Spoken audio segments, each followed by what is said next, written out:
No ano de 2020, com o avanço da epidemia de Covid-19 no Brasil, um equipamento médico que antes era conhecido quase que exclusivamente pelos profissionais de saúde tomou as manchetes em todo o país. O respirador mecânico. Por que ele é tão importante? O Brasil recebeu mais uma remessa de ventiladores pulmonares produzidos nos Estados Unidos. Os equipamentos são utilizados no tratamento de pacientes que têm Covid-19. Esta fábrica de produtos hospitalares em São José do Rio Preto, no interior de São Paulo, está se preparando para produzir respiradores. Hoje, qualquer pessoa bem informada sabe que os respiradores mecânicos têm a função de ajudar as pessoas a respirar, quando elas não conseguem fazer isso sozinhas. Simplificadamente, o aparelho injeta ar nas vias aéreas da pessoa por meio de um tubo, cuja ponta é introduzida até a traqueia. Essa é a chamada ventilação por pressão positiva.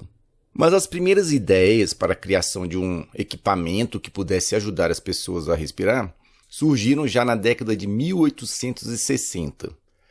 Em 1864, Alfred Jones patenteou o que talvez seja o primeiro ventilador da história, uma espécie de caixa na qual a pressão era diminuída e aumentada por uma bomba manual. Tratava-se, portanto, de um ventilador por pressão negativa. As pessoas acreditavam que esse método era mais fisiológico, já que a ventilação normal dos pulmões também ocorre pela diminuição da pressão na cavidade torácica, à semelhança do que acontece com um Foley, por exemplo, que quando é aberto aspira o ar e quando é fechado ejeta o ar. Só que a ausência de um mecanismo que fizesse o aparelho funcionar sozinho limitava a sua utilização.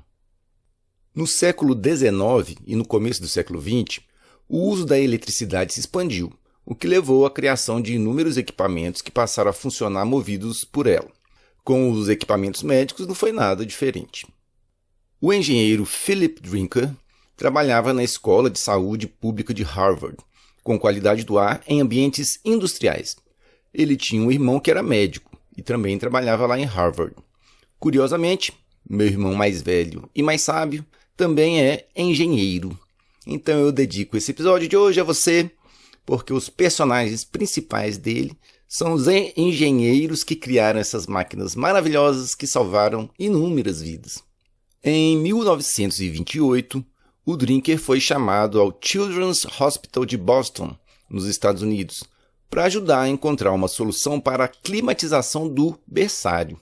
Passando pela enfermaria da pediatria, ele ficou chocado ao ver as cenas de inúmeras crianças paralisadas, com a pele azulada pela falta de oxigênio, que é um negócio que a gente chama de cianose, literalmente sufocando. Quando ele se informou do que estava ocorrendo, ele descobriu que aquelas crianças eram vítimas de uma doença contagiosa, a poliomielite.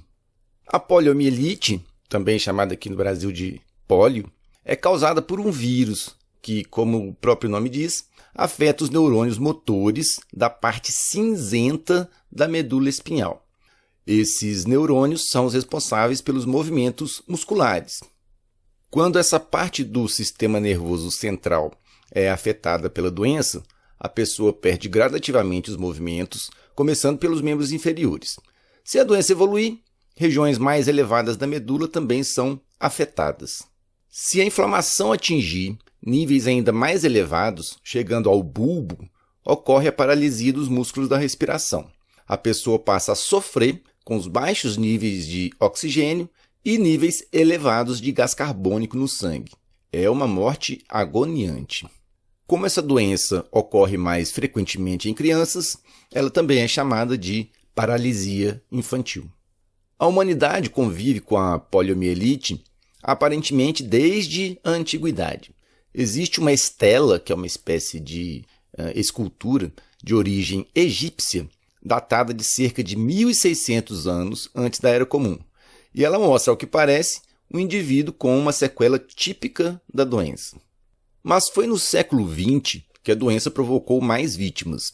Os surtos de poliomielite eram o pavor dos pais, porque apareciam aparentemente do nada, contaminando centenas e até milhares de pessoas. A mortalidade ficava em torno de 10% a 20%. Daqueles que tinham paralisia, em cerca de 20 a 50% dos casos, ela se tornava permanente, deixando a pessoa com uma deficiência aí para o resto da vida. Então, o Philip Drinker ficou horrorizado com as cenas que ele viu lá no Children's Hospital. Ele formou uma equipe composta pelo seu irmão, o Cecil Drinker, pelo fisiologista Louis Agassiz Shaw Jr. e o pediatra Charles McCann, que também trabalhavam lá em Harvard. A missão autoimposta deles era criar um equipamento que pudesse ajudar aquelas crianças. O Drinker já vinha trabalhando com a ideia de um equipamento que pudesse ajudar na ventilação. Esse equipamento que ele estava inventando funcionava pela variação da pressão interna de um tanque onde o paciente ficava e o ar era movimentado com uma bomba elétrica, de modo alternado. Depois de muito quebrar a cabeça, eles conseguiram. Eles criaram um aparelho que funcionava pela variação intermitente da pressão do tanque, onde o paciente ficava, somente com a cabeça do lado de fora. O ar era movimentado por uma bomba movida a eletricidade e havia uma vedação em torno do pescoço para não haver vazamentos de ar. A gente vai lembrar que ninguém sabia exatamente se o aparelho ia melhorar ou piorar o estado das pessoas. Era tudo ainda um grande mistério. No dia 13 de outubro de 1928, a primeira criança a ser tratada com o equipamento foi uma menina de 8 anos, inconsciente e cianótica. Depois de alguns minutos na máquina, ela recobrou a consciência e chegou até a pedir um pouco de sorvete. Todos que estavam na sala, incluído aí o Drinker, foram às lágrimas. Infelizmente, a menina viria a falecer alguns dias depois por conta de uma falência cardíaca. Mas uma fagulha de esperança se acendeu, já que agora os médicos podiam, pelo menos, tentar manter as crianças vivas enquanto se recuperavam da doença. Eles publicariam um artigo sobre o caso no ano seguinte na revista JAMA. O artigo é bem legal. Eu recomendo aí que você dê uma procurada. Eu vou deixar a referência aí, como sempre, na descrição do episódio. Uma coisa que transparece, mesmo nas palavras formais de um artigo técnico, é a preocupação dos caras com a melhora aí da menina. Uma passagem que até chegou, fiquei até emocionado com ela, é essa daqui, ó. Abre aspas. À medida que a pneumonia piorava, ficou evidente que a paciente precisou de cada vez mais variações de pressão e, quando colocada fora do tanque, ela frequentemente pedia para ser colocada de volta. Em suas próprias palavras, ela podia respirar mais no tanque do que fora dele. Se a pressão negativa caía abaixo de 16 centímetros de água, ela geralmente nos pedia para funcionar mais. A gente só pode imaginar aí o sofrimento dessa menina. Bom, o aparelho começou a ser produzido em escala, inclusive por outros empresários, e se tornou o principal método para tratar as vítimas da paralisia respiratória causada pela poliomielite. Com o tempo, o aparelho ganhou o sugestivo apelido de pulmão de aço. Há casos de pessoas que passaram o resto da vida num desses aparelhos. Mas também havia problemas, claro. O aparelho era pesado, ocupava muito espaço, era caro e dificultava em muito o acesso ao paciente. Então, os cuidados de enfermagem eram muito difíceis. Imagina você tentar dar banho, por exemplo, numa pessoa dentro de um respirador desses aí. Apesar de esses equipamentos terem salvado um número incontável de pessoas, de vidas, era tudo muito complicado. O quadro iria mudar completamente por conta de outra epidemia de pólio, dessa vez lá na capital da Dinamarca, Copenhague, em 1952.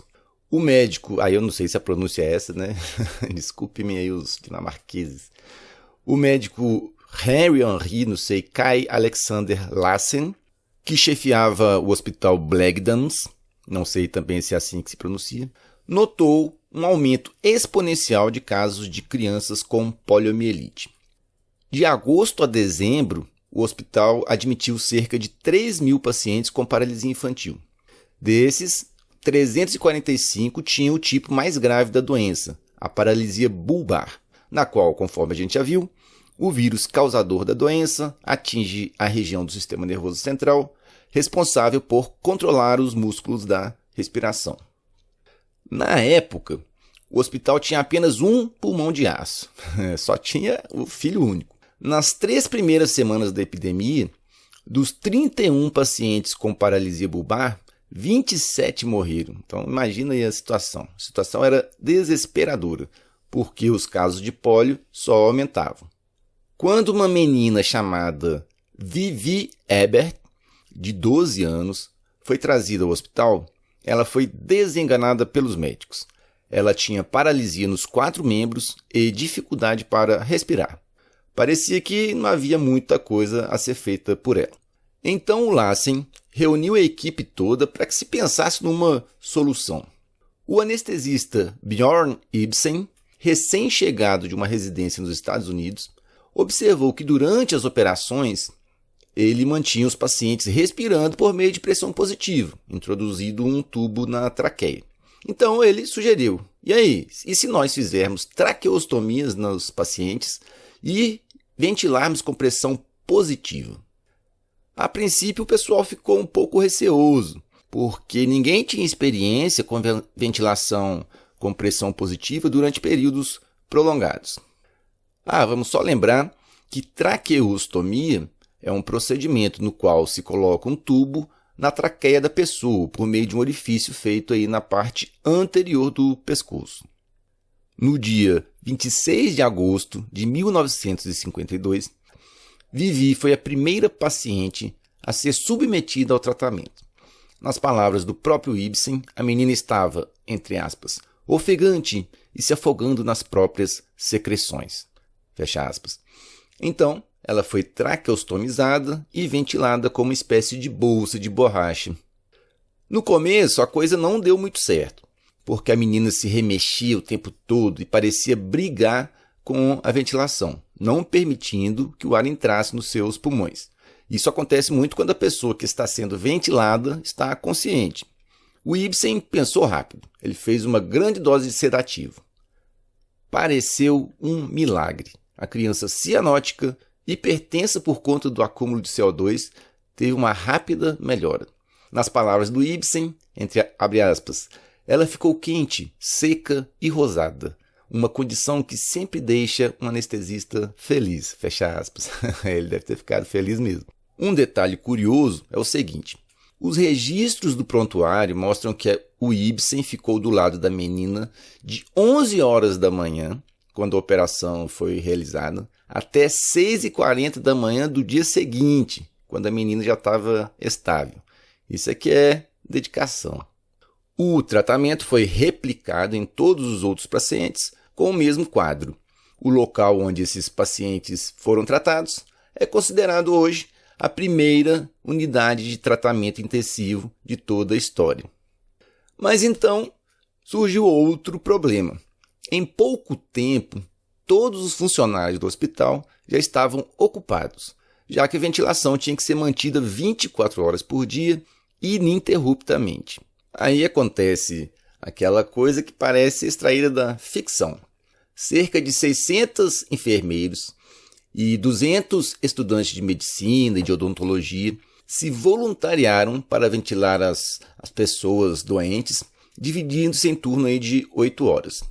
Os estudantes e as enfermeiras eram geralmente designados para os mesmos pacientes, para que pudesse criar assim, vínculos com as crianças, com as pessoas e mitigar um pouco o sofrimento delas. A gente vai lembrar que esses jovens estudantes, enfermeiras e tal, eles também tinham o risco de contrair a poliomielite. Curiosamente, nenhuma dessas pessoas que ajudou nesse processo ficou doente, o que é uma notícia muito boa. A queda na mortalidade foi impressionante. Então, a mortalidade, que em agosto era de quase 90% nos casos de paralisia bulbar, passou para 22% em dezembro. Um verdadeiro sucesso. A Vivi Ebert, aquela primeira paciente, conseguiu voltar a respirar sozinha depois de quase um ano. Ela viveu até os 31 anos, quando teve uma infecção que a levou ao óbito. Apesar das dificuldades por conta da paralisia, ela escreveu em seus diários que tinha uma vida feliz. A experiência dinamarquesa influenciou na decisão de utilizar máquinas de ventilação por pressão positiva intermitente para manter as pessoas respirando. A ideia acabou se espalhando pelo mundo todo e a utilização de ventiladores artificiais se difundiu rapidamente. Em 1959, um autor descreveu 34 tipos de ventiladores em uso na Europa e nos Estados Unidos da América. Em 12 de abril de 1955, foi anunciado com um grande estardalhaço pela imprensa que, finalmente, uma vacina contra a poliomielite havia sido criada pelo pesquisador Jonas Salk e sua equipe. Era uma vacina de vírus inativado. O anúncio utilizou dois termos que a gente ouviu falar muito aí nos últimos anos, né? A vacina era segura e eficaz.